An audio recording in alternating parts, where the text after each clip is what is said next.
Hello friends, welcome back to my channel. இன்னைக்கு நம்ம baby food ரெசிப்பியில் ஒரு ஹெல்த்தியான chow chow and carrot rice எது அப்படின்னு பார்க்க போகிறோம். வாங்க பார்க்கலாம். இது நீங்கள் யாருக்கெல்லாம் கொடுக்கலாம்னு பார்த்தீங்கன்னா, ஒரு 8 மாத குழந்தைலேருந்தே நீங்கள் கொடுக்க ஆரம்பிக்கலாம். வீடியோக்குள்ளே போகிறதுக்கு முன்னாடி இதுக்கு தேவையான பொருட்கள் என்னென்னு பார்த்துடலாம். 2 மீடியம் சைஸ் வெங்காயத்தை கட் பண்ணி எடுத்துக்கோங்க. ஒரு 2 பல்லு பூண்டை கட் பண்ணி எடுத்துக்கோங்க.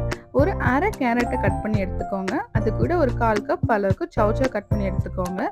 ஒரு அரை தக்காளி கட் பண்ணி எடுத்துக்கோங்க. ஒரு 3 டேபிள் ஸ்பூன் அளவுக்கு அரிசியை நல்லா கழுவிட்டு தண்ணியில் அரை மணி நேரத்துக்கு முன்னாடி ஊற வச்சிடுங்க. இப்போ ஒரு குக்கரில் கொஞ்சமாக தேங்காய் எண்ணெய் சேர்த்துக்கோங்க. உங்களுக்கு தேங்காய் எண்ணெய் வேணான்னா நீங்கள் நல்லெண்ணெய் இல்லைனா நெய் கூட சேர்த்துக்கலாம். எண்ணெய் சூடானதுக்கு அப்புறமா கொஞ்சமாக சீரகம், கட் பண்ணி வச்சிருக்க பூண்டு, கட் பண்ணி வச்சிருக்க வெங்காயத்தை சேர்த்து நல்லா வதக்கிக்கோங்க.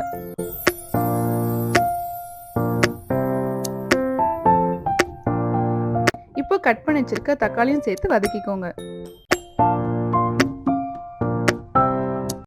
இப்போ கட் பண்ணி வச்சிருக்க சவ் சவ் கேரட்டை சேர்த்துக்கோங்க.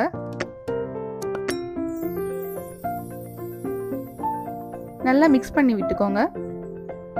இது கூட கொஞ்சமா உப்பு, கொஞ்சமா மிளகாய்த்தூள், கொஞ்சமா தனியாத்தூள், கொஞ்சமா மஞ்சள் தூள் சேர்த்துக்கோங்க. குழந்தைக்கு 1 இயர் ஆகலைன்னா உப்பு, மிளகாய்த்தூள், தனியாத்தூள் சேர்க்காதீங்க. கொஞ்சமா மஞ்சள் தூள் மட்டும் சேர்த்துக்கோங்க. இப்போ எல்லாம் நல்லா மிக்ஸ் பண்ணி விட்டுக்கோங்க. இது கூட நம்ம ஊற வச்சிருக்க அரிசியை சேர்த்துக்கோங்க. தேவையான அளவு தண்ணி சேர்த்துக்கோங்க.